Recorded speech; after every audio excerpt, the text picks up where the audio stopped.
All right, and welcome back to another episode of the Live Your Dreams podcast. My name is Joe Gawalis, alongside my fantastic co-host, Chris Victor. We are very, very excited today. We have an amazing guest that's coming on board. He is someone who legitimately follows his dreams with a passion every day. This guy can do it all. He's a successful multi-award-winning recording artist, music supervisor, executive soundtrack producer, and on top of all these accolades, this man is an entrepreneur. He created a highly successful radio station, I Am Etcetera Radio, brought to you by BMP Beats One and iHeartMedia. Please welcome to the Live Your Dreams podcast, Etcetera. How you doing today, man? Hey, what's going on, guys? How are you doing? Fantastic. Very well. Thanks for taking the time out. We know you're real busy. You got a lot of great stuff going on. We appreciate you coming on today. Of course. You know, man, you have so many fantastic accolades. I mean, really, Yeah. you've touched so many parts of the business. Inspire a lot of people. What inspired you? What inspired Etcetera to get into this business and start breaking in when you were a younger guy, kind of saying, this is what I want to do with my life? Growing up in Crown Heights, you exposed to a whole bunch of things. I had a lot of positive images that I grew up in. Then, like any other kid, you have positive and negative. And, there's always the negative that is piercing through, because everyone, nature is always you go with the negativity first. And I looked at it from a standpoint where I used to go visit my cousins, and we were just talking about this the other day, and I saw a lot of things that I didn't want to do. So what happened was I was an introvert. I'm gonna use my SAT words while we're on this meeting. So I was an introvert. So I wrote a lot of poetry to express myself. And my poetry turned to, like my whole image of who I was. It was my story. And I didn't grow up listening to hip hop. I grew up listening to country western music. Oh, wow.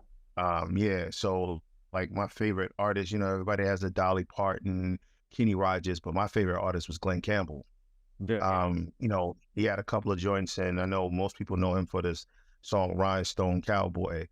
He just passed away a couple of years ago. So, and I thought that, country music was based on stories and storytelling.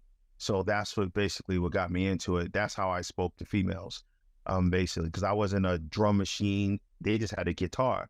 I had, banging on the table. So I would talk to women like that, just banging. So they thought I was corny. Yeah, but it was effective. And then that turned into my love for like hip hop. I started listening to hip hop back when I think LL did Bad, and then they introduced me to all the other stuff. And in my uncle's basement, he reminded me he used to play music with these guys. They were called at the time the Disco Three, and then they ultimately were named the Fat Boys. Oh, wow. And I was like, holy crap, what's that? And then, not knowing, because you're such a young kid, you didn't know what was going on. I was introduced to hip hop later. And, I said, I could try this. And I didn't really like being in front of people. So I used to write these little rhymes and see if they'll match. I used to write it and record it and play it for myself. And, then I got up the nerve and, sort of like the rest is kind of like history. I was introduced to a gentleman in high school. His name was, they called him DJ Self One. And he introduced me to a group called the PCK Posse. Back then it was like all the posses and so, and then we started doing music in the basement. And I was doing it by myself because I didn't want to do it with people. And then people was like, yo, who's that kid? Who's that? And, that's that kid up there on Crown Street on the other side of Eastern Parkway. Wait a minute. He's nice. But I didn't think so. So, that turned into me ghostwriting for people because I wasn't ready to be an artist. So what really did it me for music is when people looked at me differently for my art instead of looking at me, how they do now. Like the art is what made me pull myself out. And I figured, if this is my form of expression, I'm gonna run with it. It was my only way. And then, then it turned to a way not to turn to any other like illegal things or negative things to like, make my mom's like nervous. So between that, because I was in the house all the time, she was scared to let me go outside to play tag on the corner. Sure. So, she was like, you can't play tag. I said, Mom, we live on a tree line block. We live around people of, prestige, and like all around us, we were in a neighborhood that was very secure. Again, it was college, it was right up the block. However, my mother's vision of the world was what was on TV. Sure. So, I'm a young African-American boy. It was like, no. Even my grandmother, my great-grandmother named me. She named me with a non-African-American, quote-unquote, name because she didn't want me to be stereotyped. And I think that's the reason why, back somewhere in my mind, I kept the name Etcetera, because it doesn't define a person. It defines an art. So that's what made the Etcetera name come out, because I had a partner. We were grouped as Etcetera. That was DJ Self, but they start calling me Etcetera because of the style and the definition of Etcetera. So it was just meant. So what brought me to music, to answer your question, was being shy and people I was afraid of people viewing me for a skin color, a sex, a race. I wanted them to view me for talent instead of anything else. That is incredibly well put, and such a power and such a statement to how powerful music is. It transcends so much, and that's why I still think music is the most powerful medium that is out there in any art form. Anybody can appreciate music. It can be so relatable to any culture, to any group of people. It doesn't matter where you're from. Music always speaks to the heart. People can always relate to music over anything else. Now, you start breaking into the music business, you start getting into it more as an artist, right? Now you're out there, you start doing your thing, you start to get a little bit of confidence. And you are a multi-award winning artist. You have been very successful in what you're doing. Really? No. I mean, you have been very great at what you do. Start taking me into that, right? Now you start doing your thing and now you start winning awards.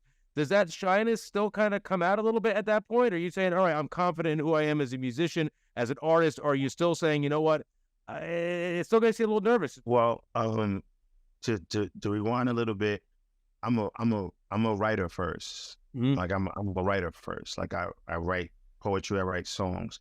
And yes, all of that, from tours to award shows to interviews, like now, I get nervous because I don't perceive me like other people perceive me, right? I look at myself as I'm just Sean, right? People look at me like I was in the studio and my engineer told me, I know I've been knowing you for years. And I was like, yeah, we cool. We like really, like his name is Cuss.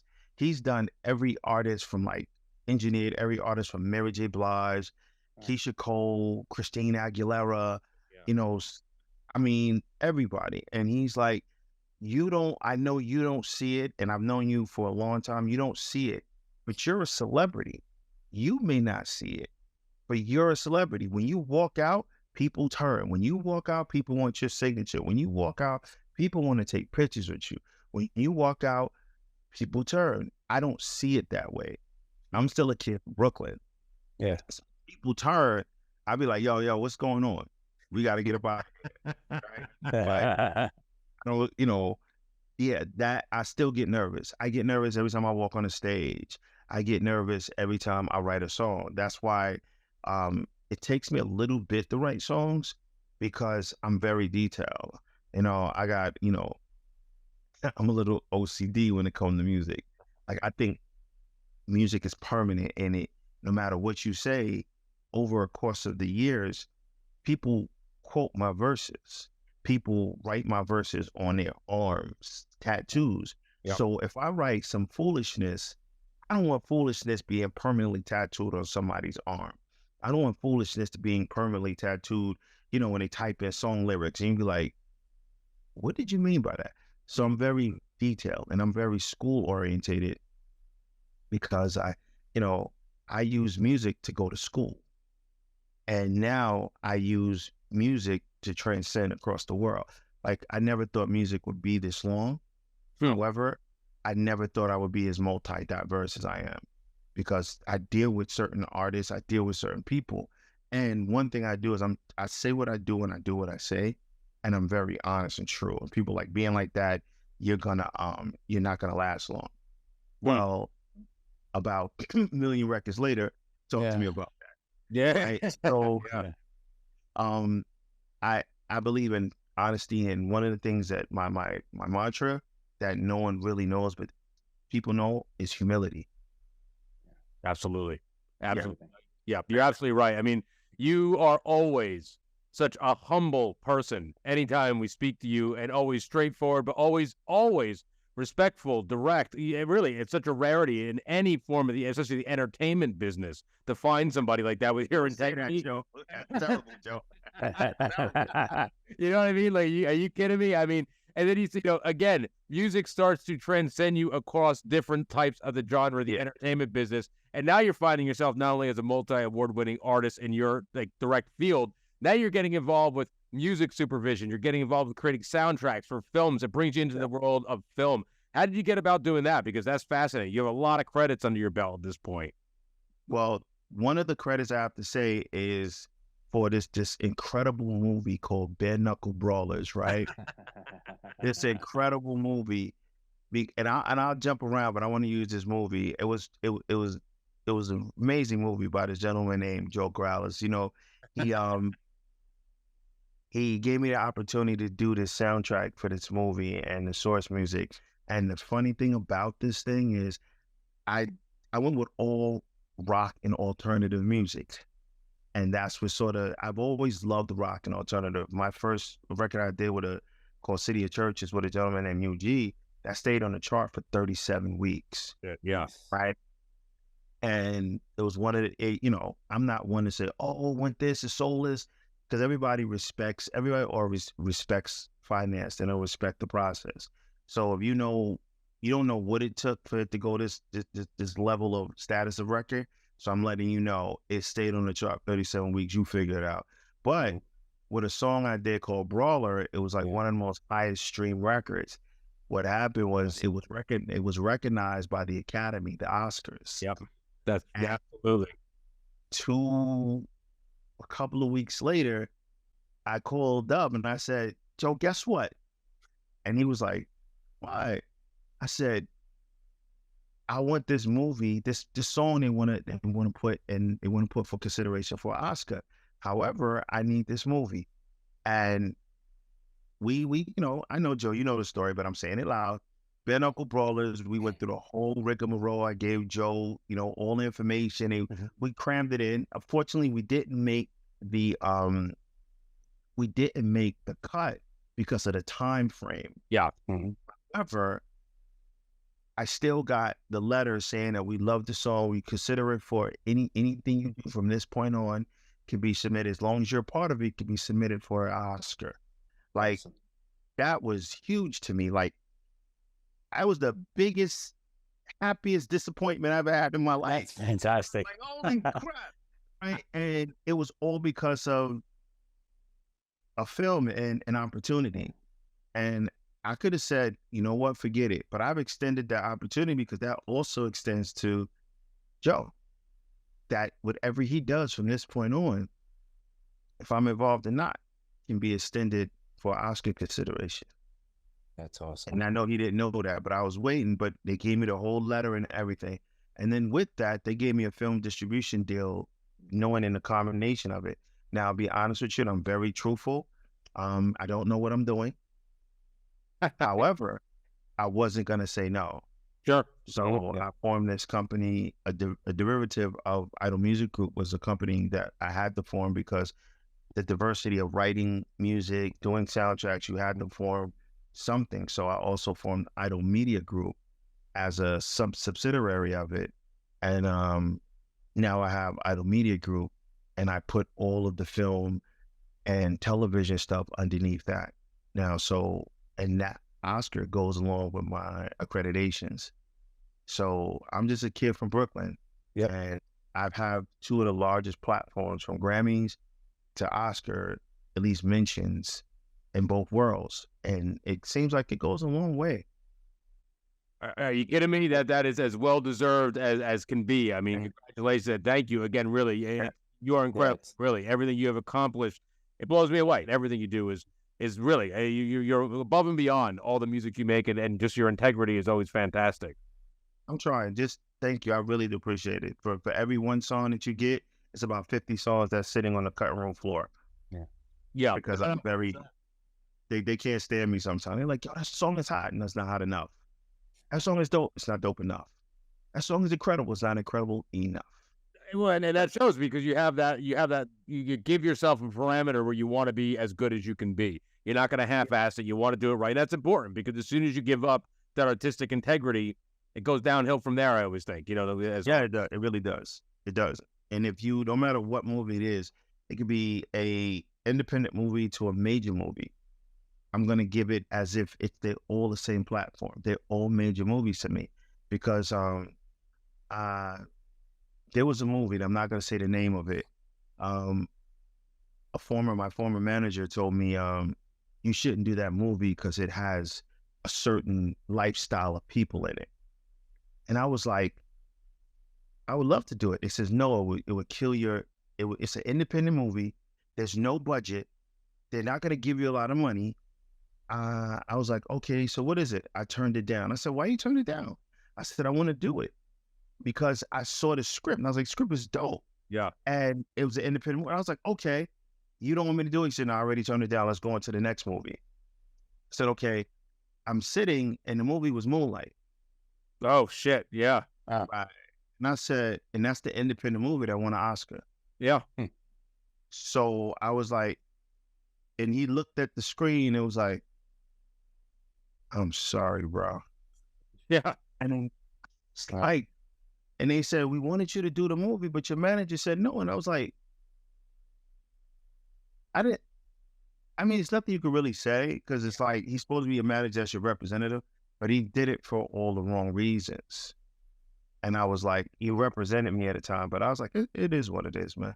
So, yeah, I got another manager. He was cool then, but it was kind of like crazy because I don't do movies based on their budget. I do movies based on, I know how long this movie will probably last and what it would mean. And, credits, I've done movies where they paid me a significant amount of money and the movie never went anywhere. Yeah.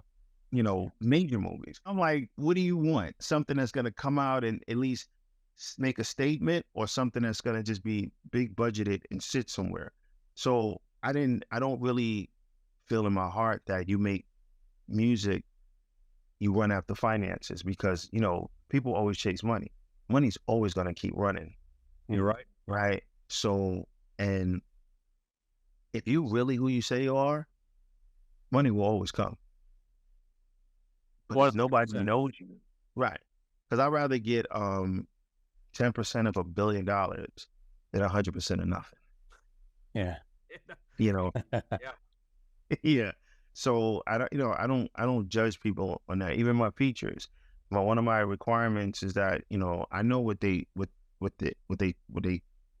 charge for me to do a feature, but one of my requirements on my own is that the song at least comes out. Yeah. Yeah.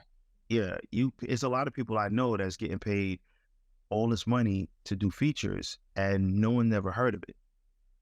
But then I know people that are now getting paid even more money because they've done 15 songs that are out there that you can Google and that you can see, and they can hear the transition or the creativity of the individual, and they hire them for this, hire them for that. And number one, I don't know if you could curse on here. You can curse? Yeah, go ahead. All right. You just can't be an asshole in the same breath either. Yeah. Right. Don't be an asshole. I think that's the best advice you can give somebody right there in this business. Yeah. That goes a long way. I mean, Yeah. it goes good advice. Are you kidding me? Yeah. Yeah, you can't be. I try to be as easygoing, and I just clear expectations. And what's crazy is I do a lot of features for outside groups, But like my friends, I don't do features on their records. They don't allow me. Hmm. And they said, we can't afford you. I said, huh? I said, have I ever asked you for anything? They're like, no, but we know we can't afford you. I'm like, okay. I mean, I feel hurt, but I'm like, wow, I don't know. And it's not that I ask for anything from anyone. I don't ask for anything. I just ask for the credit and the accreditation because Sure. I don't think you should chase money from individuals. And I've never lived my life like that. I've got money from corporations. For 2 years, I was the poster individual for Lamborghini champagne. They approached me in a Grammy party, and I was co-signed by a gentleman. They call him the check finder. A really good guy, really, really good guy. And he said that guy would be perfect. And they were like, okay. I mean, we talked for a little while, didn't really know. And then he told me that he was the spokesperson for Lamborghini Champagne. He was the regional director, not knowing he was actually one of the vested interests in it. And after that, the rest was like history. He was like, I don't know how to, put this forward. I know they were kind of like nervous in reference to how to put, because it was myself, Jerry Wonder from Wyclef team, and Nick Cannon. Yeah. So they were like, so I'm in good company. I had like the gold, black, tan bottle. Nick had the more echelon. Jerry Wonder, since he owns a studio, Platinum Sounds, that's his mantra. He had the platinum bottle. But I said, how am I gonna sit with the Fugees and then sit with Nick Cannon? So I said, guess what? Since I'm a marketing person, like I do marketing. Marketing has brought me to higher levels or heights in my career, just because I knew how to market something. And myself, I marketed my own Lamborghini. They just ran with it. So all the ads you see, I created. The local billboards is them. Of course I didn't do that. But the ads I created, the way it's set up, the way the platforms in which I did the promotion for it, I helped with that. And it actually put it into stores like Total Wines and Empire Merchants is a distributor now, and it's like sold worldwide. And that was mainly, I got a piece of that. Yeah. And yeah, so I've been a part of that whole process. And that's, I figured, when your time is up, I sort of like pull back and I say, I'm done. And you don't hear from it anymore. I'm like, whoa, you're supposed to keep that up, guys. What's going on? But, and I realized, that's how I realized how instrumental I was in the process. So I was like, wow, that made me feel good. I was the only African-American that was on billboards and advertising. If you Google Lamborghini champagne, my ads pop up. So I put that champagne that was by this major corporation, but not for liquor, on a map because I brought it to light. There's a reason for that. There's a reason that, they call you. They call you because, number one, just like you said, you're not an asshole. Yeah. Number two, you're very like diverse. You're universal. Yeah. You're not caught in a box. And number three, women love you. Like 85% of my audience is women, which I'm trying never to change. Right. But my audience is now between like white women, LGBTQ, Latin, sort of that nature. So my audience has grown diverse in the past 5 years. And it's, so with that being said, I touch a larger market than I've touched 5 years, 6 years ago because of music.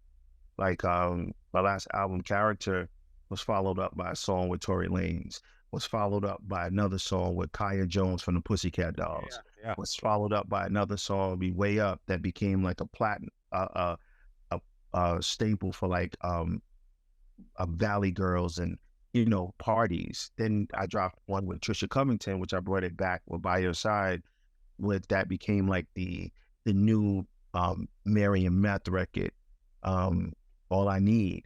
And I don't think it got a lot of play because of COVID, but we re-releasing this whole project. And then I'm doing a new album. Then I've done movies in between there. I've even submitted to like the Transformers, Flash. I do a lot of Marvel. Sure. I did Pam Mr. Maggette, which put me on that soundtrack. It was myself, Kaya Jones, Misha, Kanye West, Tony Williams, and I did the whole thing. Like I licensed all of those people.